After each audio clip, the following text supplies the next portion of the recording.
Student ecosystem का topic चल रहा था अपना जो है। अब इकोसिस्टम को आगे लेते हैं। जो इकोसिस्टम ऐसे एनसीईआरटी से बचा हुआ है, लेकिन डिटेल में स्टार्ट कर देता हूँ, फिर एनसीईआरटी बीच में ले लूंगा इसको। जो ecosystem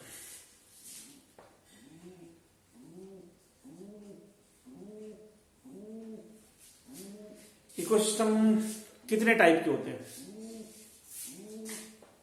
types: nano ecosystem, micro ecosystem, nano ecosystem, micro ecosystem,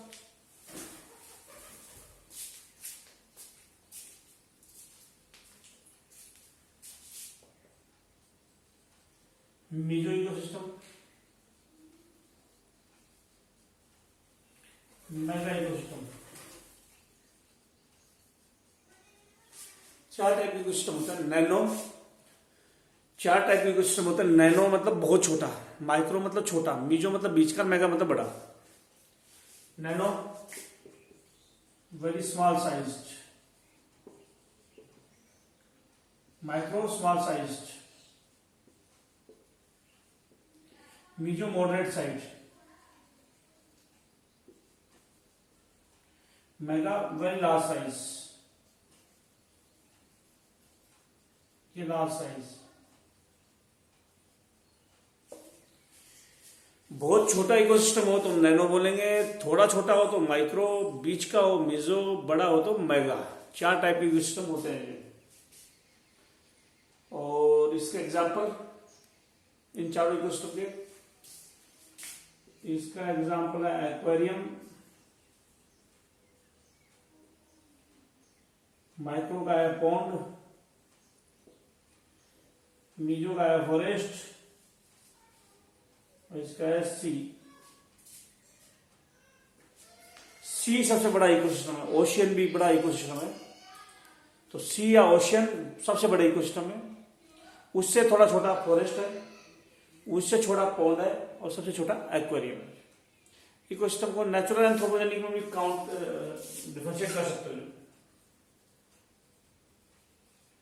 natural ecosystem और एंथ्रोपोजेनिक इकोसिस्टम।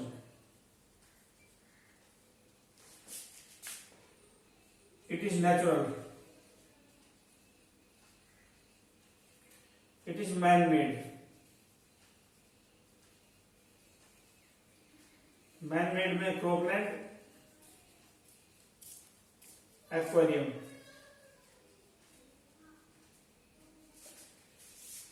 एक्वेरियम को ह्यूमन ने बनाया है, और क्रॉपलैंड फसल भी ह्यूमन ने उगाई है। ये एंथ्रोपोजेनिक है, ह्यूमन मेड इकोसिस्टम है। और जितने भी इकोसिस्टम नेचर में मिलते हैं वो नेचुरल इकोसिस्टम होते हैं। तो ये इकोसिस्टम थे जो है। अब प्रोडक्टिविटी के अकॉर्डिंग इकोसिस्टम कितने टाइप के होते हैं वो करा रहा हूँ। प्रोडक्टिविटी के अकॉर्डिंग इकोसिस्टम, ये तो नेचुरल इकोसिस्टम साइज के अकॉर्डिंग थे, और मैन मेड या नेचुरल इसके अकॉर्डिंग थे जो।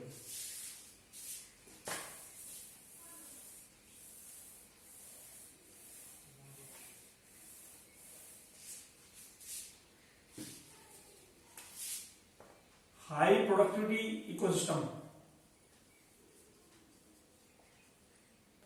हाई प्रोडक्टिविटी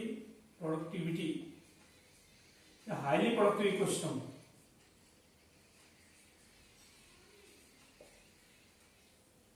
और average productive ecosystem, less productive ecosystem, low productive ecosystem.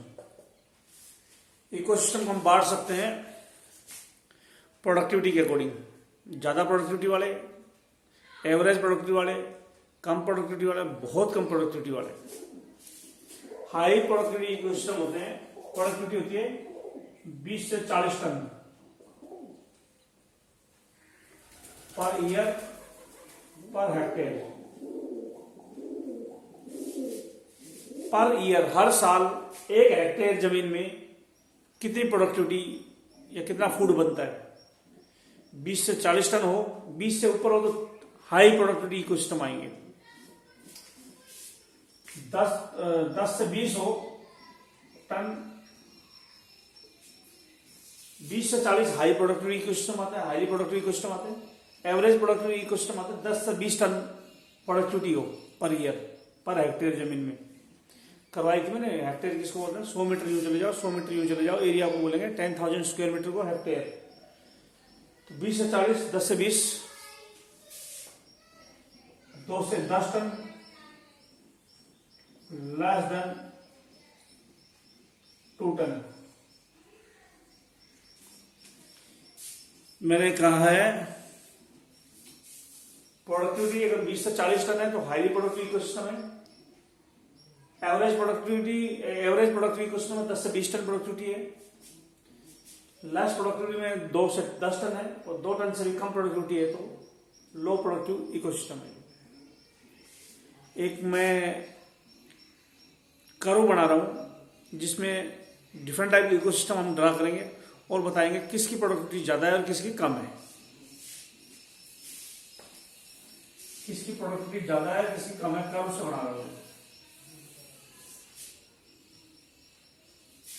जैसे ये इधर दे रहा हूं प्रोडक्टिविटी, सबसे ज्यादा प्रोडक्टिविटी होती है कोरल रीफ की, उसके बाद होती है एस्चुरी की, फिर होती है फॉरेस्ट की, ग्रासलैंड,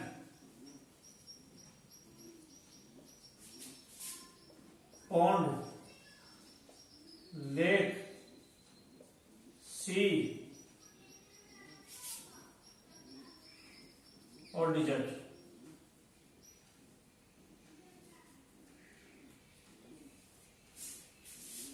ये प्रोडक्टिविटी सीक्वेंस वाइज है। इस दुनिया में सबसे ज्यादा प्रोडक्टिविटी वाला इकोसिस्टम है कोरल रीफ। कोरल रीफ से प्रोडक्टिविटी कम है एस्चुरी की। तो कोरल रीफ और एस्चुरी याद रखने पड़ेंगे, जो ये स्पेशल इकोसिस्टम है जिनकी प्रोडक्टिविटी बहुत ज्यादा होती है। लैंड वाले इकोसिस्टम की प्रोडक्टिविटी ज्यादा होती है पानी के अंदर। मैंने बताया था पानी के अंदर लाइट नहीं पहुंचती, इसलिए प्रोडक्टिविटी कम होती है, फोटोसिंथेसिस कम होती है। तो कोरल रीफ एस्चुरी पानी के इनको छोड़ दो और फिर लैंड पे आ जाओ। फॉरेस्ट की ज्यादा है, ग्रासलैंड की ज्यादा है। फॉरेस्ट की सबसे ज्यादा है क्योंकि पेड़ बड़े, ज्यादा फोटोसिंथेसिस होगी। ग्रासलैंड में फोटोसिंथेसिस कम होगी। ये फॉरेस्ट और ग्रासलैंड की पानी वालों से ज्यादा है। पानी वालों में कैसे याद रखो प्रोडक्टिविटी ज्यादा है कम है? जो कम गहरा होगा लाइट नीचे तक जाएगी, प्रोडक्टिविटी ज्यादा मिलेगी। जैसे जैसे गहराई बढ़ेगी प्रोडक्टिविटी कम होती चली जाएगी। पॉन्ड में गहराई कम है, प्रोडक्टिविटी ज्यादा है। लेक इससे ज्यादा गहरी है, इसकी प्रोडक्टिविटी कम है। सी और गहरा है, इसकी प्रोडक्टिविटी और कम है। और सबसे कम प्रोडक्टिविटी डिजर्ट की होती है। तो ये ऐसे भी क्वेश्चन आ सकता है, कंपेयर करो सबसे ज्यादा प्रोडक्टिविटी किसकी है और सबसे कम प्रोडक्टिविटी किसकी है। तो प्रोडक्टिविटी के अकॉर्डिंग से ज्यादा और कम किसकी प्रोडक्टिविटी होती है।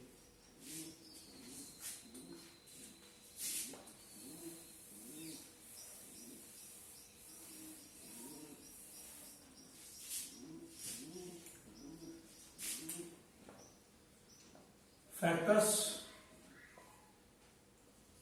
Affecting productivity.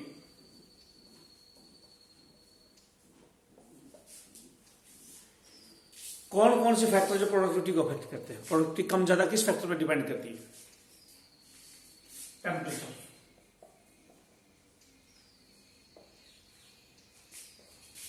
ऑप्टिमम टेम्परेचर के ऊपर प्रोडक्टिविटी ज्यादा होती है। Optimum temperature productivity involve.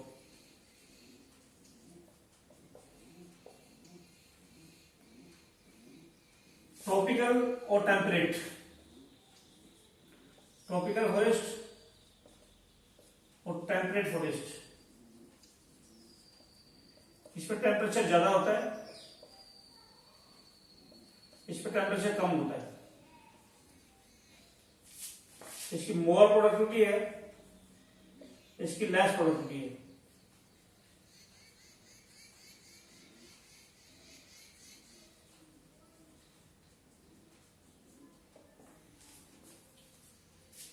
Factor affecting productivity. तो टेम्परेचर गर्म एरिया के फॉरेस्ट में प्रोडक्टिविटी ज्यादा होती है कम टेम्परेचर वाले की बजाय। लेकिन ऑप्टिमम टेम्परेचर की बात करेंगे, बहुत ज्यादा कम टेम्परेचर, बहुत ज्यादा हाई टेम्परेचर में प्रोडक्टिविटी कम हो जाती है। ऑप्टिमम टेम्परेचर है, ट्रॉपिकल एरिया में ऑप्टिमम टेम्परेचर होता है, तो इससे प्रोडक्टिविटी ज्यादा है। टेम्परेट में ठंड होती है, इसलिए प्रोडक्टिविटी कम है। तो टेम्परेचर प्रोडक्टिविटी डिपेंड करती है। दूसरा लाइट, लाइट भी प्रोडक्टिविटी के डायरेक्टली प्रोपोर्शनल है।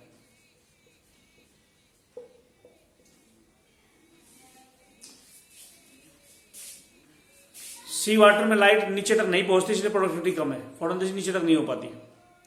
और जहां जहां लाइट पहुंचेगी वहां प्रोडक्टिविटी ज्यादा होगी। लाइट पे फोटोसिंथेसिस डिपेंड करती है, फोटोसिंथेसिस पे प्रोडक्टिविटी डिपेंड करती है। लाइट पे फोटोसिंथेसिस डिपेंड करती है, फोटोसिंथेसिस पे प्रोडक्टिविटी डिपेंड करती है। तो लाइट प्रोडक्टिविटी के डायरेक्टली प्रोपोर्शनल है। Nutrients,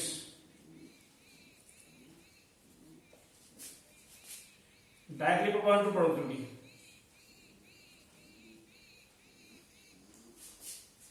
In sea water, less light and less nitrogen, इसके लिए लो प्रोडक्टिविटी।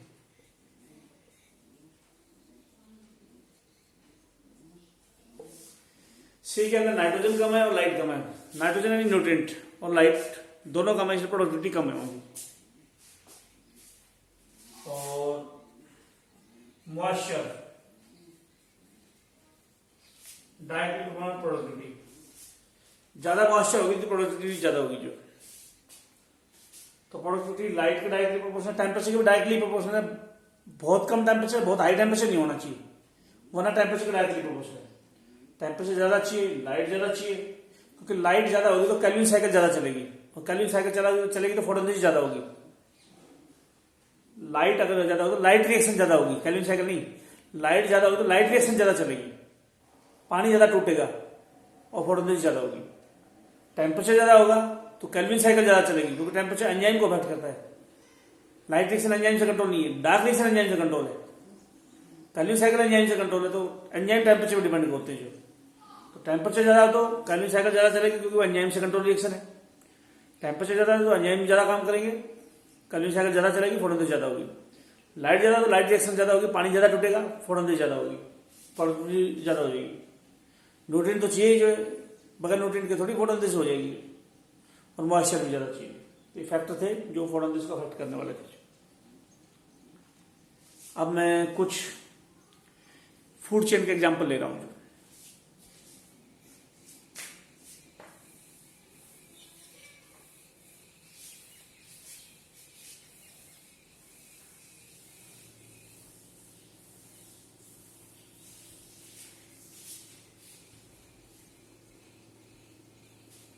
फूड चेन है phytoplankton, जूप्लैंक्टन, small fish, large fish and birds. ये फूड चेन है, पानी की food chain, aquatic food chain. यह एक्वाटिक फूड चेन।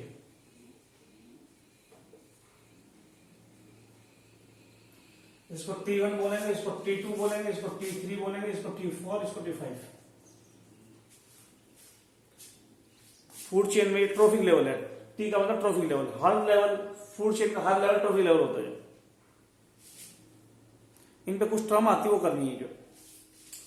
T1 को हम बोलेंगे प्रोड्यूसर,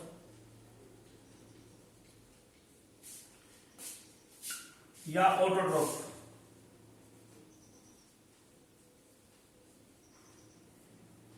इसको प्राइमरी प्रोड्यूसर भी बोल सकते हैं। फाइटोप्लैंक्टन फोटोसिंथेसिस करते हैं, इनको प्राइमरी प्रोड्यूसर भी बोलते हैं, ऑटोट्रॉफ भी बोलते हैं। और फोटोसिंथेसिस करने वाले बाकी के जो जितने भी होते हैं उनको हेटेरोट्रॉफ भी बोलते हैं, या कंज्यूमर भी बोलते हैं। जो फाइटोप्लैंक्टन प्राइमरी प्रोड्यूसर है, ऑटोट्रॉफ है, और बाकी सारे कंज्यूमर है, हेटेरोट्रॉफ है। कंज्यूमर की कई टाइप होती है। जो प्रोड्यूसर को खाए उसको बोलेंगे प्राइमरी कंज्यूमर,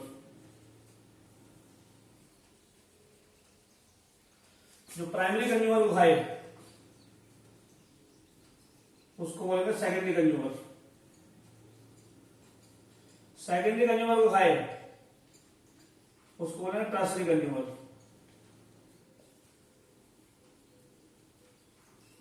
और जो टर्सरी कंज्यूमर खाए उसको बोलेंगे क्वाटरनरी कंज्यूमर।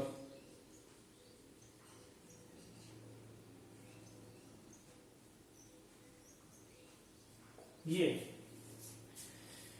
जो कंज्यूमर प्लांट को खाए उसको प्राइमरी कंज्यूमर, प्राइमरी को खाए सेकेंडरी, सेकेंडरी को खाए टर्सरी, टर्सरी खाए क्वाटरनरी। लिख लेना ये प्राइमरी कंज्यूमर किसको खाता है, सेकेंडरी किसको खाता है, टर्सरी किसको खाता है। प्राइमरी कंज्यूमर प्लांट को खा रहा है इसको हर्बीवोर्स बोल सकते हैं।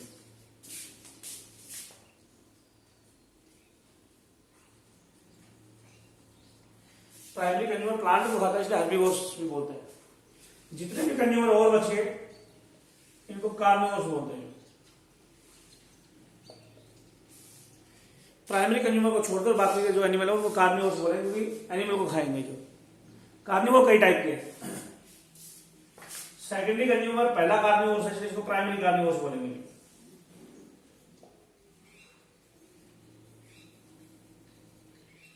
टर्सरी कंज्यूमर सेकेंडरी कंज्यूमर खाएगा इसको सेकेंडरी कार्निवोर्स बोलेंगे। दूसरा कार्निवोर्स है ये टर्सरी कार्निवोर्स।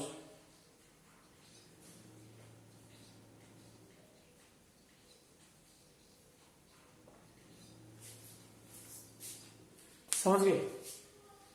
पहला प्रोड्यूसर था, बाकी के सारे एनिमल, प्लांट को छोड़ दो, एनिमल सारे कंज्यूमर होते हैं या हेटेरोट्रोफ होते हैं। कंज्यूमर पहला कंज्यूमर जो प्लांट को खाएगा वो प्राइमरी कंज्यूमर या हर्बीवोर्स है, और सारे सेकेंडरी कंज्यूमर, टर्सरी कंज्यूमर ऐसे आ जाएंगे। प्राइमरी कंज्यूमर को छोड़ो बाकी कंज्यूमर कार्निवोर्स होते हैं। कार्निवोर्स भी प्राइमरी, सेकेंडरी, टर्सरी होते हैं। सेकेंडरी कंज्यूमर यानी प्राइमरी कार्निवोर्स, टर्सरी कंज्यूमर यानी सेकेंडरी कार्निवोर्स, क्वाटरनरी कंज्यूमर यानी टर्सरी कार्निवोर्स। एक लेवल पीछे चलेगा, ये सेकेंडरी, ये प्राइमरी, ये टर्सरी, ये सेकेंडरी। और ट्रॉफी लेवल भी पूछ सकता है, प्राइमरी कार्निवोर का ट्रॉफी लेवल क्या होता है, सेकेंडरी कार्निवोर का ट्रॉफी लेवल क्या होता है। हर्बीवोर्स को हम या प्राइमरी कंज्यूमर को हम की इंडस्ट्री एनिमल भी बोल देते हैं।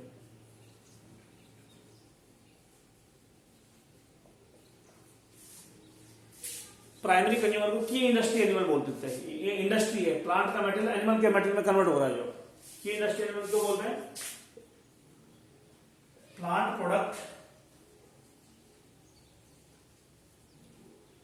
Is change into animal product. Product में जो है मेटेरियल लिख दो। जो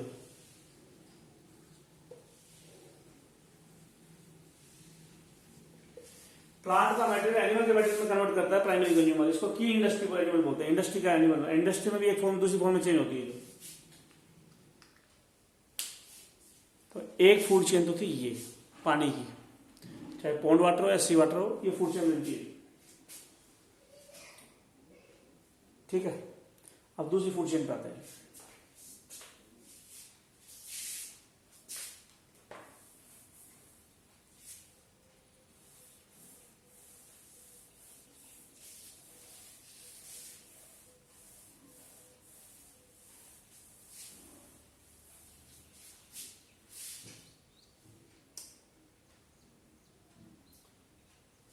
और ऐसा करता हूं, एक फूड वेब बना देता हूं। कई फूड चेन जुड़ जाए तो फूड वेब बन जाता है।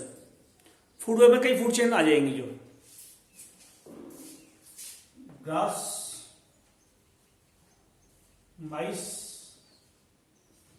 कैट, टाइगर, ये एक फूड चेन हो गई लैंड की। घास को चूहा खाता है, चूहे को पेड़, चूहे को कैट और कैट को टाइगर। एक फूड चेन हो गई। दूसरी food chain,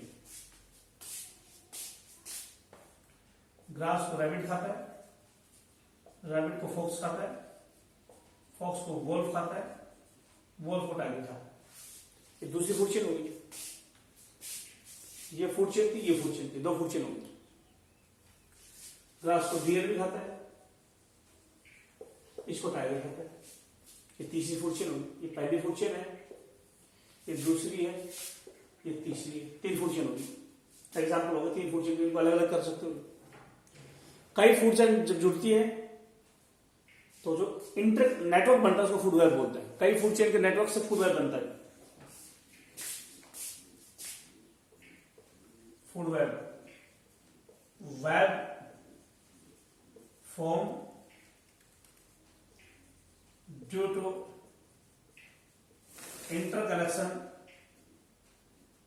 of food chain, interconnection of various food chain।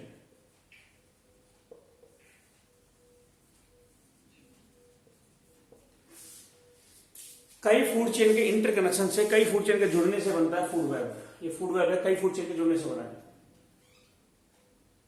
Food web में पहला ट्रॉफिक लेवल सेम हो सकता है और लास्ट का ट्रॉफिक लेवल सेम हो सकता है। एक एनिमल कई टाइप के एनिमल को खाएगा, टाइगर डियर को भी खाता है, वोल्फ को भी, कैट को भी। तब एक एनिमल कई फूड चेन का हिस्सा हो तो उसको फूड वेब बन जाएगा। ये भी कई फूड चेन का हिस्सा है, ये भी कई फूड चेन का हिस्सा है, तो इसलिए फूड वेब बन जाती है। एक एनिमल कई फूड चेन का पार्ट होता है। लिख लेना, ये बात में लिख लेना, तुम लिख लेना। एक एनिमल कई फूड चेन का पार्ट हो जाता है तो फूड वेब बन जाती है।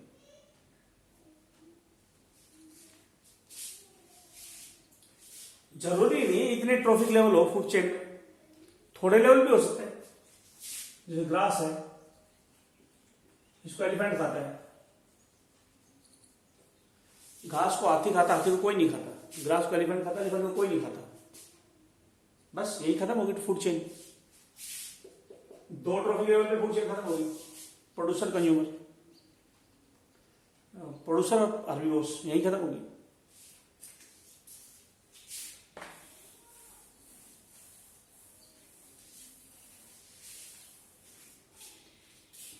पैरासिटिक फूड चेन का दूसरा नाम है auxiliary food chain. Parasitic food chain is also called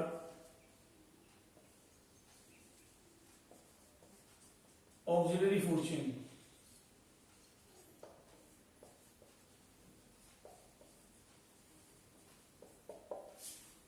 parasitic food chain को ऑक्सिलरी फूड चेन भी बोलते हैं। पैरासिटिक फूड चेन या ऑक्सिलरी फूड चेन, जैसे प्रोड्यूसर, हार्बिवोर्स, कार्निवोर्स। पैरासाइट कहीं पे भी हो सकता है। पैरासाइट कहीं पे भी हो सकता है।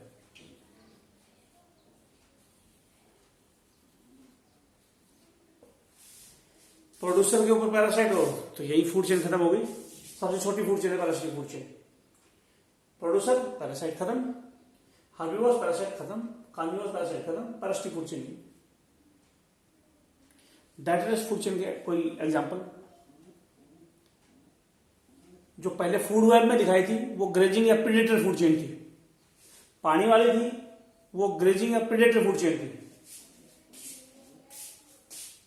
ग्रेजिंग और प्रेडेटर फूड चेन। एग्जांपल इसके क्या है? अभी जो फूड वेब बनाया था, food web chain, food web की जो चेन थी वो प्रेडेटर फूड चेन थी। फाइटोप्लैंक्टन वाली ग्रेजिंग या प्रेडेटर फूड चेन थी। दोनों फूड चेन अभी मैंने बताई है, फूड वेब वाली, फाइटोप्लैंक्टन वाली और एलिफेंट वाली भी। ये पैरासिटिक फूड चेन का एग्जांपल पहली बार ले रहा हूं मैं। प्रेडेटर फूड चेन के जितने भी एग्जांपल अभी तक लिए मैंने प्रेडेटर फूड चेन के लिए, और ये पैरासिटिक फूड चेन है। पैरासिटिक फूड चेन का पहला एग्जांपल लिया मैंने, और डाइटेरियस फूड चेन का पहला एग्जांपल लूंगा। और सारी फूड चेन मैंने, ये पैरासिटिक फूड चेन है, इससे पहले एग्जांपल नहीं लिया मैंने पैरासिटिक फूड चेन का। दूसरा, जितने भी एग्जांपल लिए सारे प्रेडेटर या ग्रेजिंग फूड चेन के थे। अब जो मैं फूड चेन का एग्जांपल लूंगा वो डाइटेरियस फूड चेन का एग्जांपल है। डाइटेरियस फूड चेन का एग्जांपल,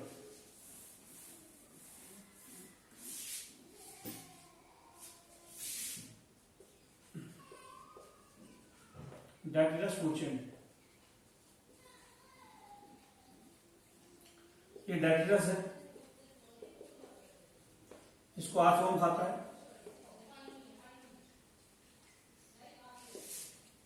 इसको स्पैरो खाती है, इसको फाल्कोन खाता है। अब तो हमको फ्रॉग खाता है, फ्रॉग को स्नेक, स्नेक को पीकॉक। ये दोनों डाइटिलस फूड चेन है। डाइटिलस से स्टार्ट हुई, प्लांट से फोटोसिंथेसिस करने वाले ऑर्गेनिज्म से स्टार्ट हो तो ग्रेजिंग या प्रीडेटर फूड चेन बोलते हैं। ग्रेजिंग मतलब चरना, और लास्ट में प्रीडेटर आ जाएगा। शुरू में ग्रेजिंग की गई है, प्लांट को ग्रेज किया गया, चला गया है जो, तो ग्रेजिंग फूड चेन या प्रीडेटर फूड चेन। जो पैरासाइट में खत्म हो वो पैरासिटिक फूड चेन, और जो डेड मैटर से स्टार्ट हो वो डाइटिलस फूड चेन है। डाइटिलस से स्टार्ट होगी आर्थ्रोन, स्पैरो, फाल्कोन या फ्रॉग, स्नेक, पीकॉक। ये था डाइटिलस फूड चेन। और कई जगह ग्रेजिंग और डाइटिलस फूड चेन कनेक्टेड भी हो सकती है, जुड़ी हो सकती है ग्रेजिंग और डाइटिलस फूड चेन।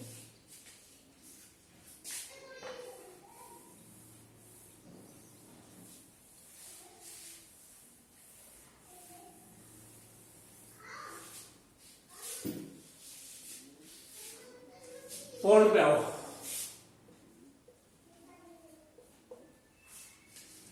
पॉन्ड के अंदर क्या क्या एस्पेक्ट स्टडी किए जाते हैं, पॉन्ड में क्या क्या चीजें स्टडी की जाती है? Following aspects are studied. ये चीज स्टडी की जाती है पॉन्ड में। Productivity,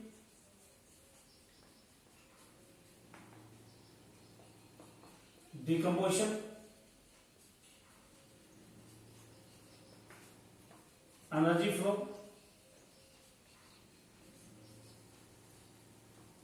nutrient cycling. ये चार टॉपिक में करवा चुका हूं।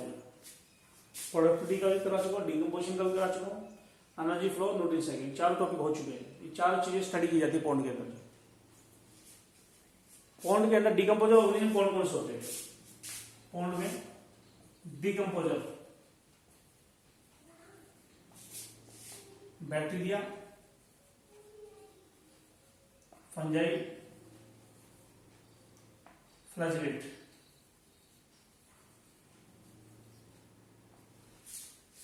तीन एनिमल है जो डिकम्पोजर है, बैक्टीरिया, फंगस और फ्लैजेलेट पॉन्ड के अंदर होते हैं।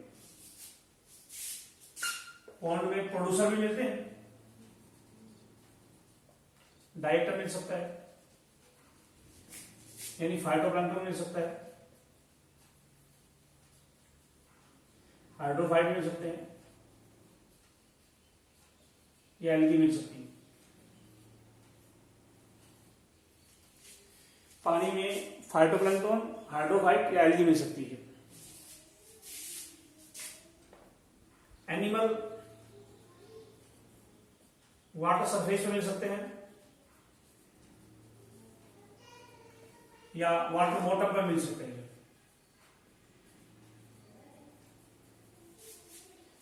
एनिमल पॉन्ड के अंदर सरफेस में मिल सकते हैं, बॉटम पर मिल सकते हैं। दो चीजें हैं जो पॉन्ड को अफेक्ट करेंगी, पॉन्ड की लाइफस्टाइल को अफेक्ट करेंगी। दो चीजें जो temperature and day length affect pond ecosystem या पॉन्ड ऑर्गेनिजम्स। पॉन्ड के ऑर्गेनिज्म को अफेक्ट करेगा गर्म पानी कितना है और धूप कितनी मिल रही है, कितने घंटे धूप मिल रही है जोड़ को, पॉन्ड को, और टेम्परेचर कितना मिल रहा है। ये सब कुछ पॉन्ड के ऑर्गेनिज्म को अफेक्ट करेगी। पॉन्ड को सेल्फ सस्टेन्ड बॉडी बोलते हैं। पॉन्ड को सेल्फ सस्टेन्ड बॉडी होते हैं। जो भी चाहिए सब कुछ होता है पॉन्ड के पास। प्रोड्यूसर प्लांट चाहिए, प्लांट है, एनिमल चाहिए, एनिमल है, डिकम्पोजर चाहिए, डिकम्पोजर है। इसलिए सेल्फ सस्टेन्ड यूनिट है। सिर्फ लाइट प्लांट को बाहर से, हर इकोसिस्टम को लाइट बाहर से लेनी पड़ती है, वो सब कुछ उसके पास होता है। तो पॉन्ड को सेल्फ सस्टेन्ड यूनिट बोलते हैं।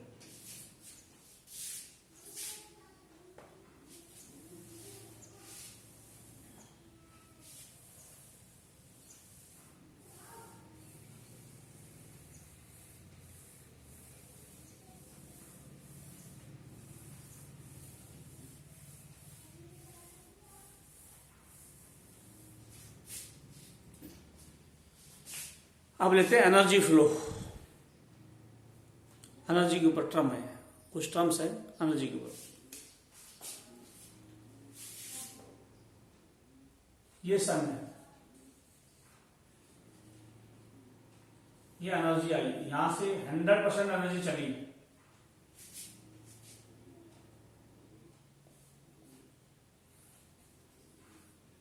ये प्लांट के पास पहुंची, 50% पहुंचेगी। 100% एनर्जी चलेगी, प्लांट में 50% बचेगी, 50% एटमॉस्फेयर में रुक जाएगी। और 50% जो एनर्जी पहुंची है, इसमें से 2 से 10% वहां से चलेगी, उसका 1 से 5% ग्रोस प्राइमरी प्रोडक्टिविटी में चेंज हो जाएगी। टोटल फॉरेन देश में जितनी एनर्जी स्टोर होती है उसको जीपीपी बोलते हैं, जीपीपी में स्टोर हो जाएगी। रेस्पिरेशन में कितनी लॉस होगी? 20%। एक का 20% होता है 0.2, 5 का 20% होता है 1, और बाकी की एनर्जी नेट प्राइमरी प्रोडक्टिविटी में चेंज हो जाएगी। अगर 20% लॉस हुई है, 1 का 20% हटाने के बाद 80% क्या बचेगा? 0.8, 5 का 80% हो जाएगा 4। ये क्या कहा मैंने? सन की लाइट जो चली थी 100 किलो कैलोरी, 100% प्लांट तक पहुंचेगी 50 में से इस 100 का 1 से 5% फोटोसिंथेसिस में यूज हो जाएगी जीपीपी में, और 1 से 5% का रेस्पिरेशन में होगा 20% लॉस। 1 का 20% होगा 0.5, 0.2, और 5 का 20% होगा 1। हो गया? फिर ये हो गया, जो बाकी की बची वो एनपीपी में स्टोर हो जाएगी रेस्पिरेशन के बाद में। 0.2 माइनस करो 1 में से 0.8 बच गया, 5 में से 1 माइनस करो 4 बच गया। तो ये थी।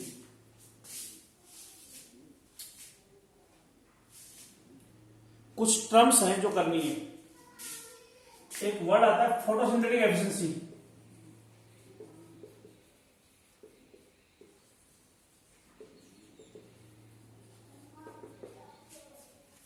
हमने कहा टोटल एनर्जी जो फोटोसिंथेसिस में स्टोर होती है वो जीपीपी होती है।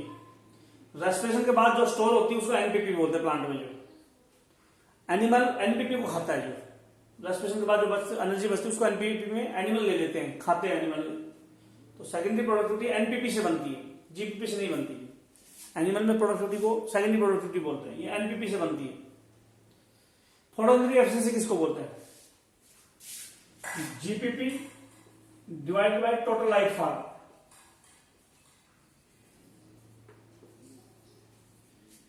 जैसे जीपीपी है 5 और टोटल लाइट गिरी 50, तो 100 से मल्टीप्लाई करो 10%। ये फोटोसिंथेटिक एफिशिएंसी। फोटोसिंथेटिक एफिशिएंसी कैसे कैलकुलेट करते हैं? जीपीपी यानी 5, 1 के हिसाब से ले इसको, यहां 1 लोग 2% आ जाएगी। जीपीपी कितनी है? 5 divided by total light for 50, 100 से मल्टीप्लाई कर दो, ये जो वैल्यू आई इसको फोटोसिंथेटिक एफिशिएंसी बोलेंगे। एक हो गई। दूसरी टर्म लो, दूसरी होती है NPP divided by GPP multiply by 100। इसको बोलते हैं नेट प्रोडक्शन एफिशिएंसी।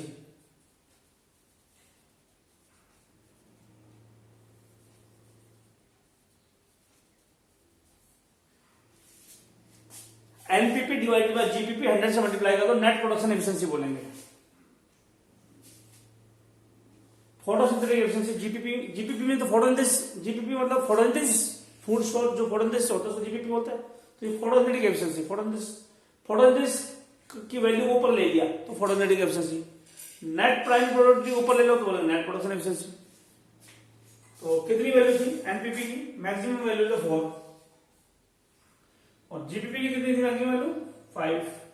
100 से मल्टीप्लाई कर दो 80%। 20% रेस्पिरेशन लॉस होती है, 80% नेट प्राइमरी प्रोडक्टिविटी में चेंज हो जाती है। तो नेट प्रोडक्शन एफिशिएंसी कितने percent energy net prime productivity में चेंज होगी। Net divided by GP multiply 100। Net की वैल्यू है 4, जीपीपी की है 5, 100 से मल्टीप्लाई किया 80% होगी। टोटल एनर्जी का 80% नेट प्राइम प्रोडक्टिविटी में स्टोर हो जाता है। टोटल जीपीपी का 80% नेट प्राइमरी प्रोडक्टिविटी में स्टोर हो जाता है। आगे लो,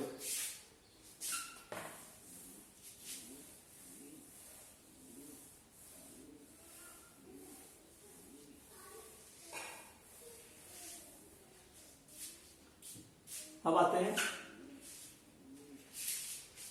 क्या आती है अगली टर्म,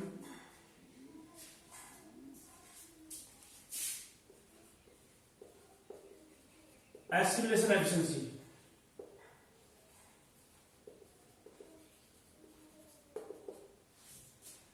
एसिमुलेशन एफिशिएंसी क्या होती है?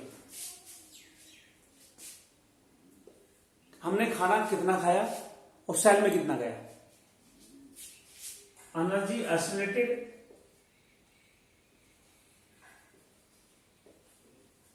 इन सेल। सेल में कितनी एनर्जी गई? हमने एनर्जी टेकन विद फूड। खाने में कितनी एनर्जी थी, सेल में कितनी गई, इनको अगर डिवाइड करेंगे 100 से मल्टीप्लाई करेंगे तो ये एसिमुलेशन एफिशिएंसी आ जाएगी कि खाना जो लेते हैं उसका कितने % एसिमुलेट होता है, सेल में जाता है। कितना खाना अंदर लिया, ऊपर लेंगे कितना खाना सेल में गया, 100 से मल्टीप्लाई कर दो, एसिमुलेशन एफिशिएंसी बोलेंगे। जैसे मान लो प्लांट को खाता है रैबिट, रैबिट को खाता है फॉक्स, फॉक्स को खाता है वोल्फ, वोल्फ को खाता है टाइगर। इसमें अगर 40 किलो कैलोरी है तो इसमें 4 किलो कैलोरी होगी, इसमें 0.4, इसमें 0.04, इसमें 0.004। ये 10% ला है, 10% ला लीड मैन ने दिया था। एक टॉपिक लेवल से दूसरे टॉपिक लेवल पर सिर्फ 10% एनर्जी ट्रांसफर होती है। Only 10% energy is transferred from one topic level to another. एक टॉपिक लेवल से दूसरे टॉपिक लेवल पर 10% एनर्जी जाती है, इसको 10% लाभ होता है। 40, इसके पास अगर 40 किलो कैलोरी एनर्जी इसने ली है तो इसके पास 4 जाएगी, इसमें और 10%, उसका और 10%। लास्ट में इतनी कम हो जाएगी कि एनिमल सर्वाइव नहीं करेगा, इसलिए ट्रॉफिक लेवल ज्यादा नहीं होते। ट्रॉफिक लेवल का नंबर 5-6 से ज्यादा इसमें नहीं होता क्योंकि एनर्जी इतनी लॉस होती हो जाती है कि लास्ट वाला एनिमल सर्वाइव नहीं करेगा, इसलिए एनर्जी ट्रॉफिक लेवल ही नहीं मिलते, 5-6 से ज्यादा ट्रॉफिक लेवल नहीं मिलते। किसी ट्रॉफिक लेवल की एनर्जी ले लो, जैसे इसकी है 0.4, इसको पहले वाले ट्रॉफिक लेवल से डिवाइड कर दो और 100 से मल्टीप्लाई कर दो, ठीक है। 0.4 को 4 करेंगे तो 10 से डिवाइड कर दो तो कितनी आएगी? 10%। इसको क्या बोलते हैं? एक ट्रॉफिक लेवल में energy in one trophic level divided by energy in previous trophic level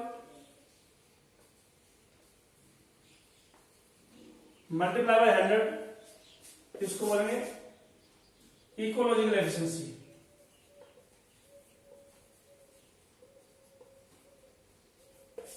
किसी टॉपिक लेवल में एनर्जी उससे पहले वाले में एनर्जी 100 से मल्टीप्लाई करो। जैसे कोई भी ले लो, मैंने कहा फोर्स के अंदर एनर्जी है 0.4, इससे पहले वाले में है 4, 100 से मल्टीप्लाई करो तो इनको कैलकुलेट करोगे 10% आ जाएगी।